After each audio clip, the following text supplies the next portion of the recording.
नमस्कार, मैं भरत आपका स्वागत करता हूँ डीएनयू झारखंड में। चले जानते हैं आज की छोटी बड़ी खबरों को। जेटेट पास अभ्यर्थियों ने निकाली त्राहिमाम यात्रा। प्राथमिक शिक्षकों की बहाली की मांग को लेकर पारा शिक्षकों और गैर पारा जेटेट सफल अभ्यर्थियों ने मंगलवार को पुरानी विधानसभा से बिरसा चौक तक त्राहिमाम यात्रा निकाली। यह यात्रा शिक्षा मंत्री जगन्नाथ महतो के घर तक निकाली जानी थी, लेकिन पुलिस प्रशासन द्वारा इन अभ्यर्थियों को बिरसा चौक पर ही रोक दिया गया। घंटों रोके जाने के बाद 5 अभ्यर्थियों का शिष्टमंडल शिक्षा सचिव के रवि कुमार द्वारा आश्वासन मिला कि उनकी मांगों पर विचार किया जाएगा। अभ्यर्थियों ने कहा कि पिछले कई सालों से हम आंदोलन कर रहे हैं, फिर भी कोई नतीजा नहीं निकल रहा है। इनकी मांग है झारखंड प्रारंभिक विद्यालय शिक्षक नियुक्ति नियमावली 2012 के तहत मेरिट लिस्ट के आधार पर सीधी नियुक्ति की जाए। झारखंड में आदिवासी संस्कृति से जुड़े भवन का निर्माण का कार्य नहीं हुआ पूरा। 784 योजना को मिली मंजूरी, बने 41। झारखंड में 2 वित्तीय वर्ष में आदिवासी संस्कृति से जुड़े एक भी भवन का निर्माण कार्य पूरा नहीं हो सका है। चालू वित्तीय वर्ष के दौरान तो इस योजना के तहत किसी भी जिले में एक भी योजना स्वीकृति नहीं हुई है। हालांकि सरकार ने आदिवासी संस्कृति से जुड़े भवनों के निर्माण से जुड़ी योजना को बंद नहीं किया है, पर योजना की भौतिक और वित्तीय उपलब्धि में भी कोई तालमेल नहीं है। झारखंड सरकार आदिवासी संस्कृति से जुड़े भवनों के निर्माण और संरक्षण से संबंधित योजना चलाती है। इसके तहत आदिवासी संस्कृति एवं कला केंद्र, माझी भवन, धुमकुड़िया भवन और माझी थान सेठ का निर्माण कराया जाता है। योजना क्रियान्वयन के लिए मुंडा पाहन माझी की अध्यक्षता में लाभुक समिति का गठन किया जाता है। झारखंड में बीएड छात्राओं को दोबारा लेनी होगी ग्रामीण स्कूलों में ट्रेनिंग। जाने क्या है मामला। शिक्षा विभाग ने पिछली ट्रेनिंग को रद्द करते हुए बीएड छात्राओं को पुनः 5 माह की ट्रेनिंग गांवों के स्कूलों में करने का निर्देश जारी किया है। यहां बताते चले कि राज्य के महिला बीएड कॉलेज बरियातू की सत्र 2021-23 के 50 से अधिक छात्राओं ने कोर्स के मुताबिक स्कूलों में कुल 5 माह में 3 माह की प्रैक्टिस क्लास की ट्रेनिंग पूरी कर ली थी। दोबारा ट्रेनिंग लेने के आदेश का सभी छात्राओं ने सोमवार को विरोध किया। उन्होंने डीएसई से मुलाकात की और ज्ञापन सौंपते हुए पुनः ट्रेनिंग के आदेश को गलत बताते हुए वापस लेने का आग्रह किया। पैसे का सोर्स बताने के लिए राजेश कच्छप ने ईडी से मांगी मोहलत। 9 घंटे हुई पूछताछ। के इस कांड में कांग्रेस विधायक राजेश कच्छप मंगलवार को प्रवर्तन निदेशालय ईडी के ऑफिस पहुंचे थे, जिसके बाद ईडी ने उनसे करीब 9 घंटे तक पूछताछ की। सूत्रों से मिली जानकारी के मुताबिक पूछताछ के दौरान विधायक राजेश कच्छप ने ईडी को बताया कि वह साड़ी खरीदने के लिए कोलकाता गए थे।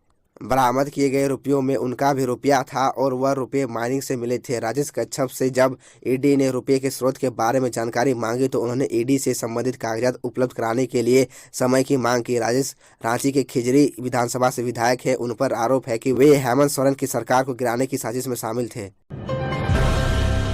झारखंड के शिक्षकों को अब नए सिस्टम से लेनी होगी छुट्टी, जाने पूरा मामला। झारखंड के शिक्षकों को अब छुट्टी के लिए अब नए सिस्टम का पालन करना होगा। राज्य के सरकारी स्कूलों में कार्यरत सभी पदाधिकारियों शिक्षकों छुट्टी लेने के लिए पहले लीव मैनेजमेंट मॉड्यूल से आवेदन करना होगा। इसको लेकर स्कूली शिक्षा और साक्षरता विभाग के सचिव के रवि कुमार झारखंड के सभी शिक्षा पदाधिकारी और शिक्षा अधीक्षक को निर्देश जारी किया है, जिसमें उन्होंने कहा है कि लीव मैनेजमेंट मॉड्यूल को ईवीवी एप्लीकेशन में लाइव कर दिया गया है। सचिव ने कहा है कि सभी को निर्देश दिया जाता है कि पत्र निर्गत की तिथि से राज्य के सभी पदाधिकारियों, प्रधानाध्यापकों एवं शिक्षकों को मात्र लीव मैनेजमेंट मॉड्यूल के माध्यम से ही छुट्टी हेतु आवेदन करते हुए अवकाश प्राप्त करना होगा।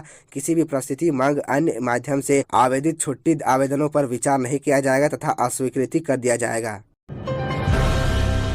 महर्षि वाल्मीकि से प्रेरित विजय की कहानी। नक्सलियों से पंगे लेने वाला अब कर रहा हनुमान जी की सेवा। रामायण की रचना करने वाले महर्षि वाल्मीकि की कहानी तो हम सब जानते हैं। वह रत्नाकर डाकू से साधु बने थे। कुछ इसी तरह की कहानी पलामू के पांडु ब्लॉक के कजरू खुर्द के 61 वर्षीय विजय सिंह की है। कभी इनके सिर पर 50 से ज्यादा मुकदमे थे और जिंदा या मुर्दा पकड़ने के लिए झारखंड पुलिस ने 25,000 रुपये का इनाम घोषित कर रखा था। अब विजय से बलभद्राचार्य वन, महावीर मंदिर, रामानुज मठ, सिलदली में हनुमान जी की सेवा में लगे हैं। जाति पाति और राग द्वेष से ऊपर उठकर सनातन समाज में एकजुटता के लिए लोगों को संदेश देते हैं। जनाधिकार महासभा की अपील। पश्चिम सिंहभूम के जंगलों में आदिवासियों पर अत्याचार, पुलिस कैंप हटाए। झारखंड जनाधिकार महासभा ने सभी पक्षों से पश्चिम सिंहभूम के जंगलों में आदिवासियों पर हो रहे हिंसा रोकने की अपील की है। वहां से सुरक्षा बलों का कैंप हटाने की मांग की गई है। पिछले कुछ महीनों से पश्चिम सिंहभूम के सारंडा वन क्षेत्र, खासकर सदर, गोइलकेरा व टोटो प्रखंडों में आदिवासी मूलवासियों का जीवन उथल पुथल हो गया है। एक तरफ सुरक्षा बलों के अभियान के दौरान आदिवासियों पर अत्याचार हो रहा है, दूसरी ओर माओवादियों माओवादियों द्वारा हिंसा की जा रही है। दोनों के बीच निर्दोष आदिवासी मूलवासी फंसे हुए हैं। बिना ग्राम सभा की सहमति के सुरक्षा बलों के कैंप बैठाए जा रहे हैं, जो 5वीं अनुसूची के प्रावधानों व पैसा खुला उल्लंघन है। गाँवों में डर और दमन का माहौल है। सुरक्षा बलों एवं माओवादियों की आपसी लड़ाई के डर से आदिवासी जंगल भी नहीं जा पा रहे, जो उनके लिए जीवन रेखा के समान है। शाम होते ही सुरक्षा बलों द्वारा गोलीबारी एवं मोर्टार दागे जा रहे हैं। गांव के युवा, बच्चे, बुजुर्ग व महिलाएं दहशत में हैं। अभियान के दौरान यौन शोषण के डर से महिलाएं अपने घर में ही असुरक्षित महसूस कर रही है। जिसका राशन कार्ड नहीं, उसके नाम पर भी डीलर ने किया अनाज का उठाव, होगी कार्रवाई। रांची में पीडीएस सशक्तिकरण पखवाड़ा चल रहा है। इस बीच एक पीडीएस डीलर द्वारा लाभुकों का राशन हड़पने का मामला भी सामने आया है। आरोप है कि उसने अपवाद पंजी में बिना अंगूठा निशान लगाए 7 कार्डधारियों के नाम से खाद्यान्न का उठाव कर लिया। यह मामला खलारी पंचायत की चूरी उत्तरी पंचायत का है। खलारी प्रखंड के चूरी उत्तरी पंचायत के जन वितरण प्रणाली दुकान विश्वनाथ यादव पर फर्जी कार्ड के माध्यम से अपवाद पंजी में बिना अंगूठा का निशान लगाए राशन हड़पने का आरोप है। लाभुकों के अनाज में हेरफेर करने वाले पीडीएस के मामले को गंभीरता से लेते हुए सख्त कार्रवाई की बात कही है। उन्होंने बताया कि जिला आपूर्ति कार्यालय द्वारा अपवाद पंजी में दर्ज कर जिनके खाद्यान्न का उठाव किया गया है, उन सभी से बारी बारी से फोन कर बात की गई है।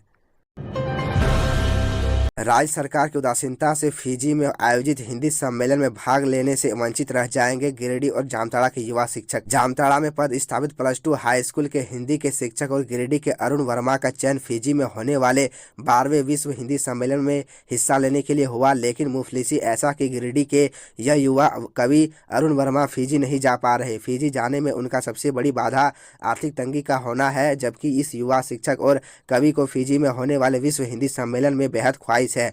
लिहाजा अरुण वर्मा ने अपनी ख्वाहिश जामताड़ा के जिला शिक्षा पदाधिकारी गोपाल कृष्ण झा को भी बताया था, लेकिन डीओ ने अरुण वर्मा के समस्याओं के प्रति गंभीरता नहीं दिखाया। और जब वो फिजी नहीं जा पा रहे हैं, जबकि फिजी में आयोजित हिंदी सम्मेलन को लेकर भारत सरकार के विदेश मंत्रालय ने झारखंड सरकार को पत्राचार कर डॉक्टर अरुण वर्मा को फिजी जाने को लेकर सहमति देते हुए कहा था कि गिरिडीह और जामताड़ा एक विकासशील जिला है। ऐसे में फिजी इन जिलों से किसी शिक्षक का चयन हुआ है तो राज्य सरकार सारा खर्च वहन कर शिक्षक को फिजी भेज सकती है, लेकिन शिक्षा विभाग अरुण वर्मा को फिजी भेजने के नाम पर हाथ खड़ा कर चुकी है। रिम्स में महिला डॉक्टर से छेड़छाड़, मेडिकोज ने की कार्रवाई की मांग, डेंटल कॉलेज के बाहर हाथापाई। रिम्स में सोमवार को देर रात एक महिला डॉक्टर के साथ छेड़खानी की गई। इसके बाद जूनियर डॉक्टर आक्रोशित हो गए। रात में ही उन्होंने ट्रामा सेंटर का गेट जाम कर दिया और हंगामा किया। उनका कहना था कि रिम्स में बाहरी आकस्मिक तत्व घूम रहे हैं। उन्होंने रिम्स प्रबंधन से तत्काल कार्रवाई करने की मांग की है।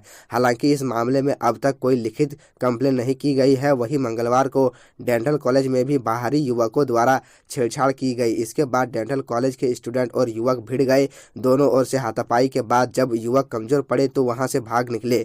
वहीं जूनियर डॉक्टर एसोसिएशन के प्रेसिडेंट डॉक्टर विकास ने बताया कि उन्हें भी सूचना मिली है, जब तक कोई लिखित में कंप्लेन नहीं मिलती है तो कुछ बता नहीं सकते। बरियातू थाना प्रभारी ज्ञान रंजन के अनुसार घटना की जानकारी मिली है, अभी तक लिखित शिकायत नहीं मिली है। लिखित शिकायत मिलने पर कार्रवाई की जाएगी।